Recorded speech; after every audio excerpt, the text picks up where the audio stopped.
Hello everyone, Josh here again, and I welcome you to See Your Way. And today I want to help you see your way to getting better at being focused or remaining focused. So the first thing that I want to talk to you about, the first out of 6 things, is to don't grind, get in the flow. We have to get our mindsets out of working hard and getting into what has been known as the flow state. Now, the flow state is basically when your brain gets into this kind of steady state of accomplishing a challenge with just enough effort, and you kind of reach your peak performance and you're able to accomplish your goals and just kind of go into the next part of like one chunk of work with the greatest of ease.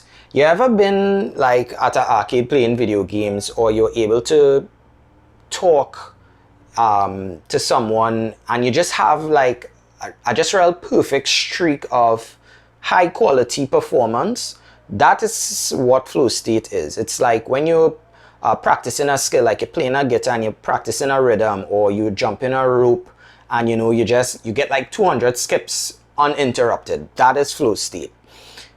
So how do you get yourself into that? You want to minimize your distractions, which evidently works with this video.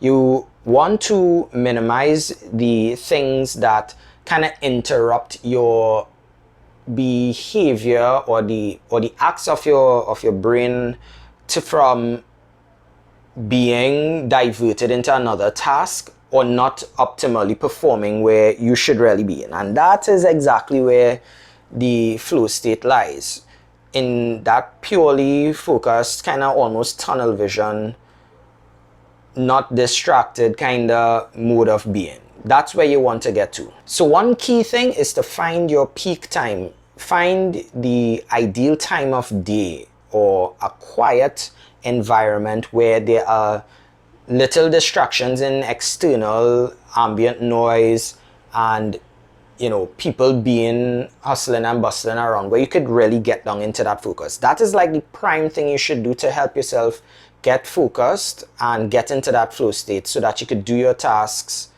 adequately, or maybe just not adequately, but really, really well. So the second thing is to give yourself some physical tweaks to stay focused. And what I mean by physical tweaks, I'm talking about your posture, changing your body posture on how you sit at your desk, making sure you're not slouching, making sure you have adequate leg room and room to bend and straighten your knees. You're looking to set your posture in such a way where you're not leaning back too much into your chair, and that your laptop or your writing devices or your notebook or whatever is not in a position where your body is going to be under physical strain while you're doing the work. You don't want to have your body being super uncomfortable and cramping up, and then just the act of taking yourself out of a position to fix your neck or whatnot, that takes you out of that state of being super focused or being in the flow state. And you kind of want to make sure that you give yourself some nice little stretch breaks in between your sessions of work, so that you kind of increase blood flow to those key areas. Another thing could be doing a little doing workouts before your task, depending on what your environment is set up to be. But warming up your body, just doing some little squats or something like that, so could really help in getting some hormones like dopamine and then your endorphins flowing through your brain to kind of stimulate that kind of focus that you need. So the third thing is to give yourself some mental tweaks. You want to do one task at a time. Giving your brain just one thing to focus at a time minimizes you having something else in the background, and you're giving 60% here and 40% here. If you really want to accomplish your tasks to the highest quality and do it in good timing to move on to the next task that you have to do, just focus on one thing than your mental resources are spread out through different tasks. Albeit people have to multitask sometimes depending on the industry you're in. I personally know about having to multitask a lot, and it's not that easy to function at your best. But if you have the opportunity, focus on one task at a time. So another thing that I forgot to mention, giving yourself like adequate music to relax your brain, doing breathing exercises that will help increase good oxygenated blood to get to your brain. Having music that's playing in the background that's nice and ambient, but not riddled with lyrics where your brain is going to be distracted. These things help your brain be so focused and getting into the zone, as they call it, with completing your task. So you kind of want to make sure that these kind of slightly on the outskirts of your mental work contributes to your brain being in that state. That's where you want to get your brain operating at. So the fourth thing is environmental changes. What do I mean by environmental changes? I mean setting up your workspace, your desk, if it's at home or it's still in the office, depending on who's out during our global quarantine. You want to set up your space for work. The way how I reason through is that my workspace should only have things that are directly related to the tasks at hand. Everything else, anything else that does not contribute to task being complete, get rid of it. It's like having real estate, and if you're not paying your taxes, paying your dues, you're going to get evicted.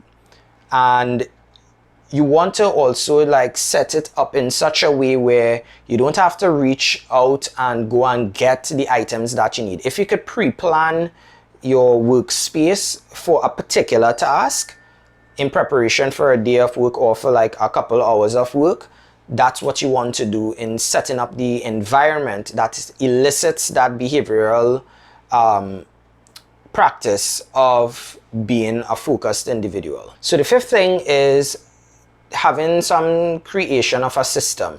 Now for me, I have split my desk into two sections. One is for work, one is for play.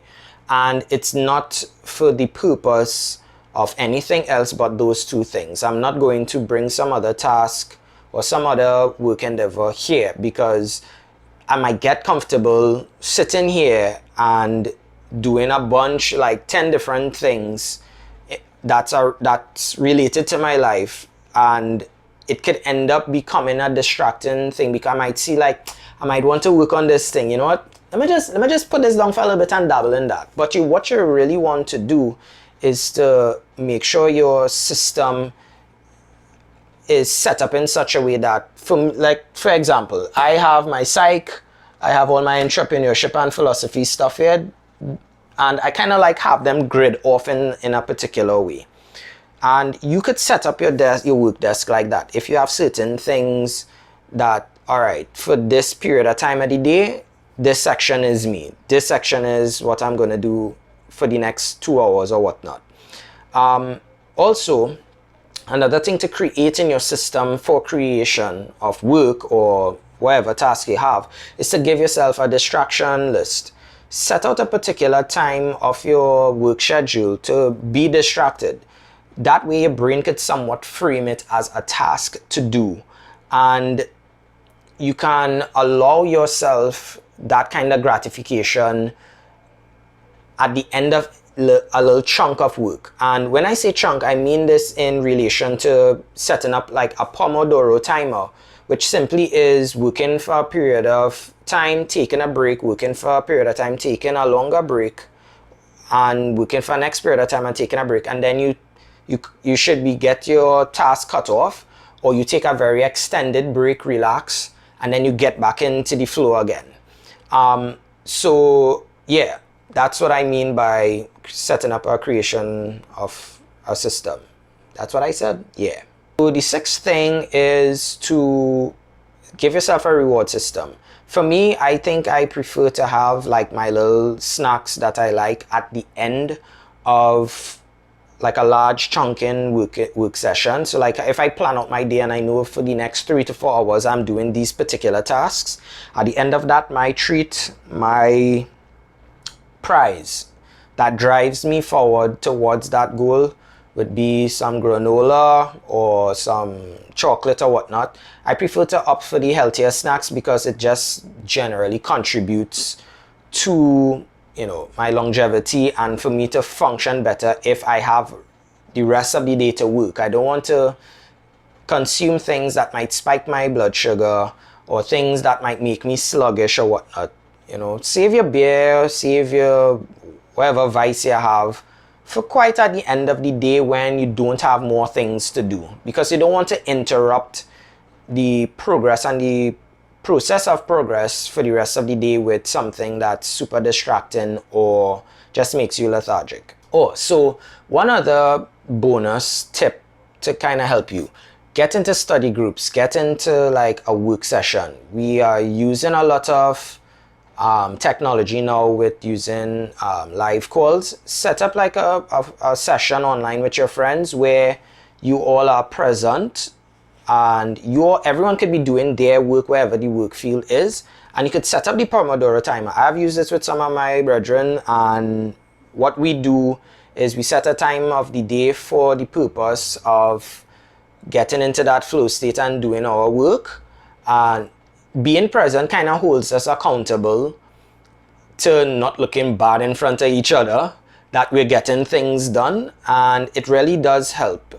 So grab like 3 or 5 of your closest friends and schedule certain times of the week just for that particular task, and that would just generally not only help you stay focused on a particular goal, but stay focused for your week of work. So this brings me to the end of today's episode, and I thank you for watching. So don't forget, like the video, share it with your friends, comment your perspectives, what you agree or do disagree with. Leave some active criticism on how the channel is going. I'm looking to build this properly, and don't forget to subscribe if you're new here and hit the notification bell, because I do plan to release videos quite often, so I don't want you to miss out on them. And yeah, have a great one, and I will talk to you in the next video. Peace, double peace.